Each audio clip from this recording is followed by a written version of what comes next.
آج کے اس لیکچر میں آپ کو خوش آمدید کہتے ہیں۔ آج کا ہمارا لیکچر قومی آمدنی کا دائمی بہاؤ، کہ قومی آمدنی کس طرح سرکولیٹ کرتی ہے، چکر لگاتی ہے، کس قدر جو ہے استحکام پذیر ہوتی ہے، وہ معیشت کی قدریں کیا ہوتی ہیں جس کی بنیاد پر ہماری قومی آمدنی جو ہے بڑھتی چلی جاتی ہے۔ اب اس کاروباری محرک میں، کاروباری معاملات میں، کاروباری اداروں کی آئینی حیثیت میں وہ کون کون سے ایسے فیکٹرز ہیں جو اثر انداز ہوتے ہیں اور اس کو معاملات کے اس آئینے میں ہم معیشت کو بہتری کی طرف دیکھتے ہیں، چاہے اس کا تعلق عاملین پیدائش کے شعبے کے ساتھ ہو، کیونکہ عاملین پیدائش ہم پڑھ چکے ہیں۔ عاملین پیدائش ہمارے پاس چار تھے: زمین، محنت، سرمایہ اور تنظیم۔ یہ چاروں عاملین پیدائش جب بھی کاروباری حیثیت میں، کاروباری تنافسات میں جو پیش ہوتے ہیں، ان کی آئینی حیثیت کے مطابق جو ہے وہ معیشت جو ہے ترقی کرتی ہے اور کاروباری عوامل میں بہتری آتی ہے اور قومی آمدنی کی جو ہے وہ سطح کا تعین ہوتا ہے، چاہے اس کی متوازن سطح کی کیفیت ہو، چاہے وہ سرمایہ کاری کی صورت میں ہو، تو یہ دو عوامل لازمی اثر انداز ہوتے ہیں۔ تو قومی آمدنی کے دائرے بہاؤ میں اگر دیکھیں تو اس میں جو چیز سب سے پہلے پیش ہوتی ہے وہ ہے ایک گھرانے اور کاروباری ادارے۔ گھرانے سے مراد وہ افراد، وہ تنظیم، عاملین پیدائش پر ان کے معاوضوں کو دیکھیں، جیسے زمین کا محنت، زمین کا معاوضہ جو ہے وہ لگان ہے، محنت کی اجرت ہے، سرمایہ کا سود ہے، تنظیم کا منافع ہے۔ تو یہ جو عاملین پیدائش کے معاوضے، ان میں کاروباری حیثیت میں کبھی زمین جو ہے یہ بنیادی عامل پیدائش انحصار کرتا ہے، کبھی اس پیداواری حیثیت میں جو ہے محنت کا فیکٹر زیادہ سے زیادہ ہوتا ہے، کسی عاملین پیدائش میں اور زمینی حد بندی میں جو ہے وہ جس میں سرمایہ کا مدخل زیادہ ہوتا ہے، کبھی اس کاروباری حیثیت میں جو ہے تنظیم کا، جسے آجر کہتے ہیں، اس کا فیکٹر زیادہ اثر انداز ہوتا ہے۔ پھر اس کے معاملین کے جو، اس کے عاملین کے جو معاوضے ہیں، ان کی اندازہ، اس کی حیثیت سے اندازہ لگایا جا سکتا ہے کہ کون سا شعبہ جو ہے زیادہ اثر پذیر ہے اور کون سا عامل زیادہ متحرک ہے اور بہتری کی طرف جا رہا ہے۔ تو خیر اس کی طرف دیکھتے ہوئے قومی آمدنی کے دائرے میں ایک گھرانے سے مراد افراد جو ہے وہ اپنی سروسز کو، اپنی خدمات کو وہ کاروباری اداروں کو دیتے ہیں۔ کاروباری ادارے لوگوں کی خدمات کے طور پر ان کو اپنے لائے عمل کے مطابق اشیاء کو پیدا کرتے ہیں اور ان کی اشیاء کو پیدا کرنے کے بعد ان کی قیمتوں کا تعین کرتے ہیں، اور جب ان کی قیمتوں کا تعین ہوتا ہے وہ تیار شدہ مال مارکیٹ میں آ جاتا ہے۔ جب مال مارکیٹ میں آ جاتا ہے تو لوگ اپنی ضرورت کے مطابق اس مال کو خریدتے ہیں۔ پیسہ جو ہے وہ جو کاروباری اداروں نے معاوضے کی صورت میں لوگوں کو دیے تھے، وہی پیسہ پھر ان کے پاس آ جاتا ہے، جس کی وجہ سے وہ نئی کاروباری تشکیل کے لیے، کاروباری حیثیت کے لیے مزید اشیاء پیدا کرتے رہتے ہیں۔ ایک سرکل چلتا ہے، اس دائروی ہے، اس حیثیت کو ہم قومی آمدنی کا دائروی بہاؤ کہتے ہیں۔ اب ہم اس کی حیثیت کو دیکھتے ہیں کہ قومی آمدنی کا دائروی بہاؤ یہ ہے کہ وہ عاملین جس کی بنیاد پر کاروباری ادارے پیدا کردہ حیثیت کو دیکھیں اور خدمات سر انجام دینے والے افراد اپنے خدمات کے شعبے کو قومی آمدنی کی حیثیت میں دیکھیں، تو اس حیثیت کو، اس بہاؤ کو ہم دائروی بہاؤ قرار دیتے ہیں۔ اب اس کی تعریف لکھتے ہیں ہم۔ قومی آمدنی کے دائروی بہاؤ سے مراد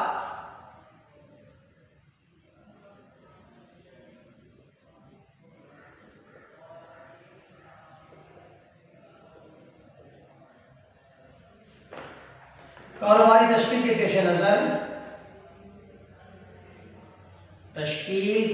نظر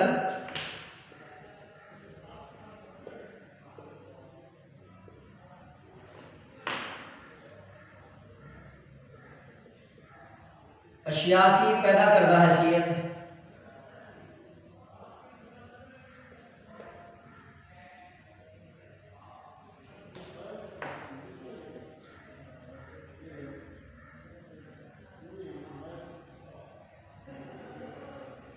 عوامل کی صورت میں ہو تو اسے قومی آمدنی کا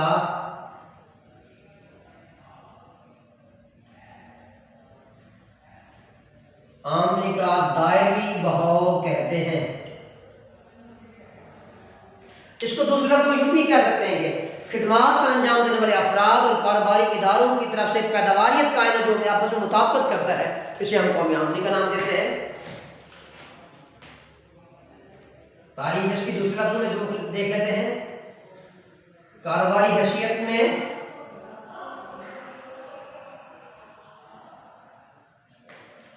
خدمات سر انجام دینے والا شعبہ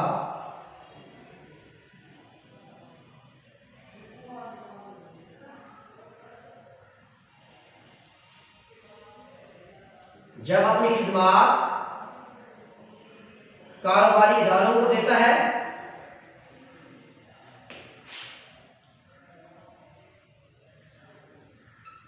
اور کاروباری ادارے پیدا کردہ اشیاء کو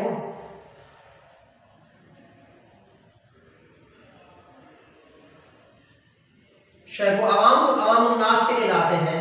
تو اسے ہم قومی آمدنی کا دائمی بہاؤ کہتے ہیں۔ اب دیکھیں، جب تک اب یہ کاروباری ادارے اپنی آئینی حیثیت میں، اپنی تشکیلی حیثیت میں ہمیشہ ان چیزوں کے لوازمات کو، ان شے کو حیثیت دیتے ہیں جو ان کے لیے فائدہ مند ہو، سود مند ہو۔ کوئی کاروباری شخص یہ نہیں چاہتا کہ وہ جس کاروبار کی نوعیت کو وہ پیش کر رہا ہے وہ اس کو نقصان میں اور خسارے میں چلا جائے۔ وہ خسارے کو نہیں دیکھے گا، ہمیشہ وہ ان لوازمات کو دیکھتے ہیں کہ جہاں اس کو زیادہ سے زیادہ منافع کی صورت حاصل ہو، غیر معمولی منافع کما سکے، اور اپنی وہ الگ صورتیں ہیں، کاروبار کے الگ ہیں، کبھی غیر معمولی منافع کی صورت میں حاصل ہوتی ہے، کبھی معمولی منافع کی صورت حاصل ہوتی ہے، کبھی چھوٹا معمولی نقصان کی صورت حاصل ہوتی ہے، کبھی کاروبار بند کرنا پڑتا ہے۔ نہیں، ہر کاروباری ادارے یہ کوشش کرتے ہیں کہ اپنے کاروبار کی بنیاد پر وہ زیادہ سے زیادہ منافع کمائے اور اس کی آئینی حیثیت میں باقی جو ملک میں یا باقی جو کمپنیز جو ہیں یا صنعتیں جو ہیں، جو فرمیں جو ہیں چیزیں پیدا کر رہی ہیں، اس میں اس مقابلے کی فضا حاصل ہو اور وہ بہتر سے بہتر عامل پیدائش کا اظہار کر سکے اور اس کو لاگو کر سکے۔ جتنا بہتر سے بہتر عامل پیدائش کا اظہار ہوگا، اس کے لاگو کرنے کی حیثیت ہوگی، اس کے عاملین کا معاوضہ ہوگا، اس کاروباری ادارے کی حیثیت بھی زیادہ سے زیادہ ہوگی۔ جس عامل پیدائش کی حیثیت کم ہوگی، اس کے انحصار کم ہوگا، اس کی نوعیت کا تناسب کم ہوگا، وہاں اس کی آئینی حیثیت کا معیار بھی کم سے کم ہوگا۔ تو اس لیے تو ایک توازن کی فضا قائم ہوتی ہے اور اس کا ایک دائمی ماحول چلتا ہے جس کے محرکات دو ہیں، کارخانے بھی اور کاروباری ادارے بھی۔ اب ہمیں اس کی وضاحت جو ہے بدلیے ڈائیگرام کے ذریعے اس کو ہم دیکھتے ہیں کہ جہاں پر یہ کس قدر اپنے عاملین پیدائش کے معاوضوں کی صورت میں اور صرف بچت سرمایہ کے اس تعلق میں دائمی بہاؤ کی صورت اختیار کرتے ہیں۔ اب ہم اس کو ایک ڈائیگرام کی شکل میں اس کو دیکھتے ہیں۔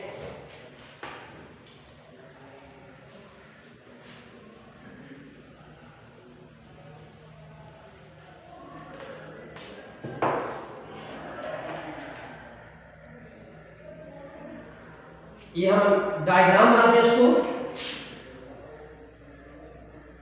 یہاں پر ہمارے پاس ہو گئے گھرانے اور یہ ہمارے پاس ہو گئے کاروباری ادارے۔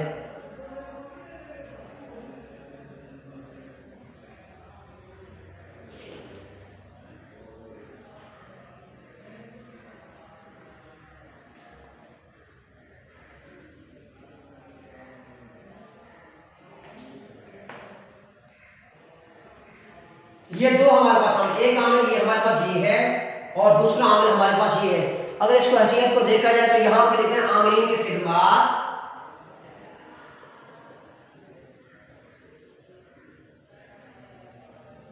عاملین کے معاوضے، یہاں پہ لکھتے ہیں اشیاء و خدمات، اور اشیاء و خدمات کے یہاں پہ معاوضے۔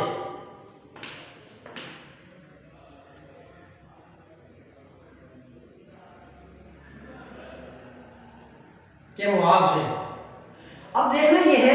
گھرانے سے مراد وہ فیکٹرز ہیں، وہ عوامل ہیں جو کیا کرتے ہیں۔ اب لوگ جو ہیں یا افراد جو ہیں جس میں وہ چاہے وہ واحد کاروبار کی صورت ہو یا جو اس میں عادل کی حیثیت ہو، شراکت کی صورت میں ہو یا ملٹی نیشنل کارپوریشن کی صورت ہو، ملٹی نیشنل کمپنیز کی صورت ہو، تو افراد جو وہ کیا کرتے ہیں، عاملین کی خدمات اپنی کس کو دیتے ہیں، اپنے کاروباری اداروں کو دیتے ہیں۔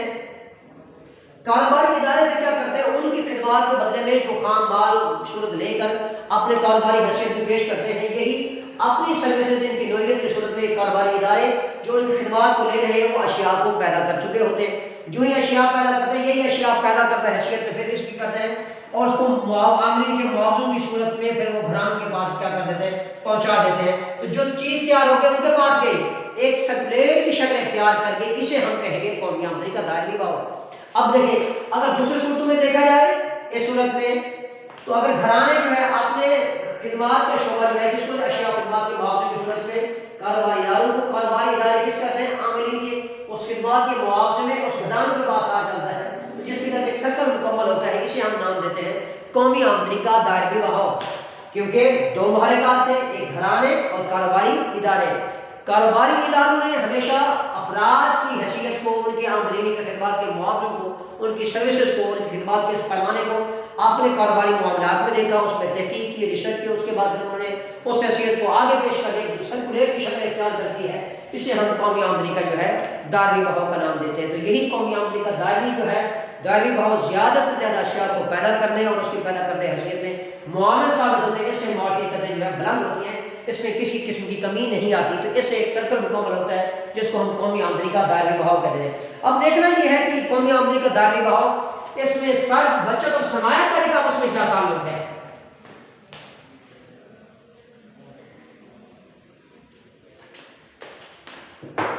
صرف بچت اور سرمایہ کاری، پہلے ان کی تعریفیں کو دیکھ لیتے ہیں ہم۔ صرف مراد خرچ کرنا، کاروباری عمل کی صورت میں کاروباری نوعیت پر جو خرچ کیا جاتا ہے اسے ہم نام دیتے ہیں صرف، انگلش میں اس کو کنزمپشن بولتے ہیں۔ سامنے کسی کاروباری تشکیل میں خرچ کیے بغیر تو کچھ ممکن ہی نہیں ہے۔ ایک شخص کہے کہ میرا خرچ بھی نہ کروں اور میرا کاروبار ترقی کر جائے اور خام مال بھی اتنا نہ میرا خود بخود ترقی کر جائے، ممکن ہی نہیں ہے۔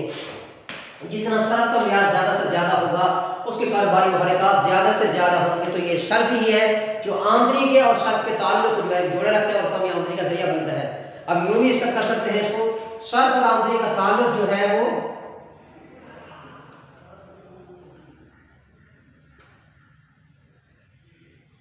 صرف اور آمدنی کا تعلق آپس میں جو کیا کرتا ہے، اوسط ملانے صرف اور مختتم ملانے صرف کو نام دیتے ہیں۔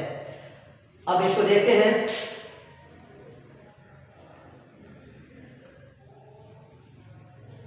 اور مختتم ملانے صرف، آمدنی اور صرف کے اس تعلق کو جو اوسطاً جو حاصل ہوتی ہے اسے ہم اوسط ملانے صرف کا نام دیتے ہیں، اور ہر زائد اکائی کے بدلے جو صرف کی مقدار میں بہتری آتی چلی جاتی ہے اسے ہم نام دیتے ہیں مختتم ملانے صرف کا نام دیتے ہیں جو ہے، ٹھیک ہے۔ مختتم کا مطلب ہوتا ہے ہر زائد اکائی کے بدلے جو کسی خرچ کی مقدار حاصل ہوتی ہے اسے ہم مختتم ملانے صرف کا نام دیتے ہیں۔ اگر اس پہ آ جائے بچت پہ آ جائے تو بچت کیا ہے؟ بچت سے مراد ایسی چیزیں جو ضروریات زندگی پر بچانے کے بعد جو کچھ بچ جاتا ہے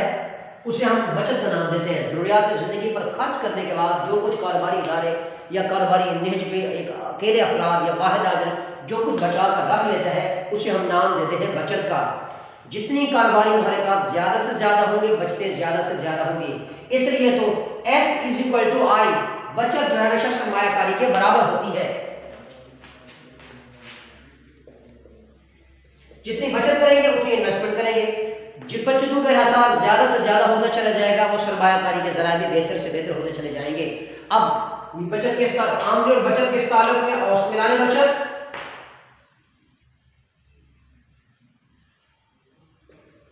اور دوسری ہمارے پاس کیفیت ہے وہ مختتم ملانے بچت کا نام دیتے ہیں۔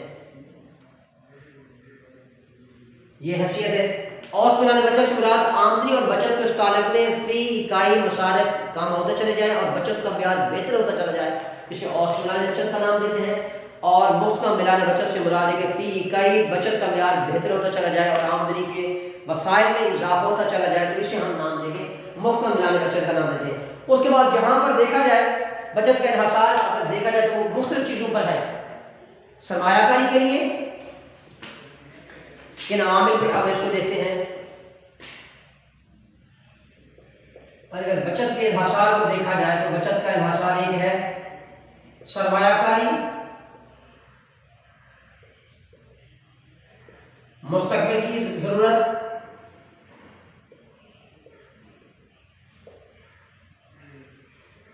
اس کے بعد ناگہانی حالات کے لیے، تعلیم و ترقی کے لیے، یہ مواقع ہیں اس میں انسان بچت کا انحصار کرتا ہے ناگہانی، ٹھیک ہے، تاکہ اس کو بہتری سے بہتری کی نواز سرمایہ کاری کر سکے، مستقبل کی ضروریات کو پیش نظر رکھتا ہے کہ اس کو پتہ ہے کہ مستقبل میں یہ ضرورت بن سکتی ہے، اس لیے وہ بچت زیادہ سے زیادہ کرتا ہے، تاکہ اگر سارا کا سارا قومی آمدنی کی طرف سے میں خرچ کر دیں اس کے بعد کچھ حیثیت بچتی ہی نہیں ہے۔ اب وہ اپنی بچت کا انحصار زیادہ سے زیادہ کرتا ہے، اس کی بچتیں زیادہ سے زیادہ ہوں گی، یا تو ناگہانی حالات کے لیے، اس کو کہتے ہیں کاروباری محرکات میں ناگہانی حالات، ایسے حالات جو مستقبل میں سیلاب، آندھی، طوفان یا اس کے علاوہ وبا یا اس کے اندر زلزلے کی صورت میں جو حالات ہوتے ہیں، ایسے حالات کو ناگہانی حالات کہتے ہیں۔ اچانک پیش آنے والے حادثات کی صورت میں پیش آنے والے حالات کو جب انسان سیونگ کر لیتا ہے، بچت کر لیتا ہے، تو ان ناگہانی حالات سے انسان بہتر انداز میں نمٹ لیتا ہے۔ یا تعلیم و ترقی کے مناظر کو طے کرنے کے لیے، طلبا کی بچوں کی تعلیم و ترقی کے لیے جو انسان بچت کر کے رکھتا ہے تاکہ تعلیم و ترقی کے مواقع زیادہ سے زیادہ ہیں، یا پھر وہ کیا کرتا ہے، وہ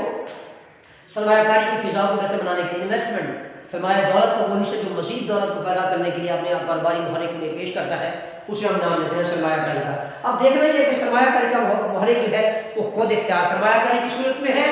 یا ترغیب یافتہ سرمایہ کاری کی صورت میں ہے۔ سرمایہ کاری کا تعلق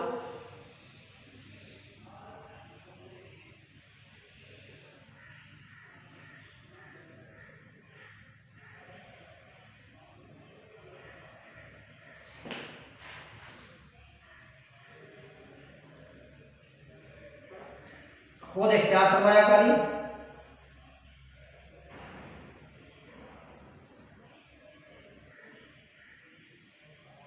اور دوسری ہے ہمارے پاس ترغیب یافتہ سرمایہ کاری۔